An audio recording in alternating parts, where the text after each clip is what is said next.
Cerita Retno Paradina soal Zulkiflia manggung di Kemayoran meski masih ditahan. Ternyata bukan karena Zulkiflia sudah bebas dari masa penahanannya. Menurut Retno Paradina, suaminya itu manggung untuk mengisi kegiatan yang digelar Kementerian Hukum dan HAM RI. Tidak sekali ini saja Zulkiflia manggung mengisi acara Kementerian Hukum dan HAM RI. Bahkan selama 4 tahun di penjara, Zulkiflia sudah 3 kali mendapat kepercayaan mengisi acara. Zulkiflia diketahui manggung di Kemayoran saat sedang menjalani masa penahanan terkait perkara narkoba. Saat itu vokalis band Zulkiflia tersebut diminta manggung untuk mengisi kegiatan yang digelar Kementerian Hukum dan HAM RI.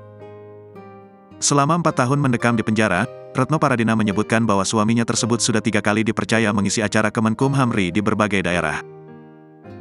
Kebetulan terakhir diajak nyanyi di Kemayoran itu dan saya ikut mendampingi Zul, kata Retno Paradina, Jumat tanggal 11 Agustus tahun 2023.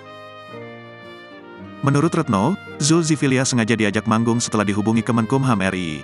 Zulkiflia diketahui divonis 18 tahun penjara atas kasus narkoba dan saat ini mendekam di Lapas Gunung Sindur, Kabupaten Bogor, dengan penjagaan ketat.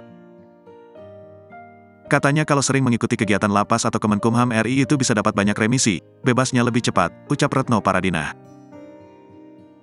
Meski sering melihat pelantun Aisiteru itu manggung di berbagai acara lapas, Retno Paradina tidak bisa leluasa bicara dengan suaminya tersebut.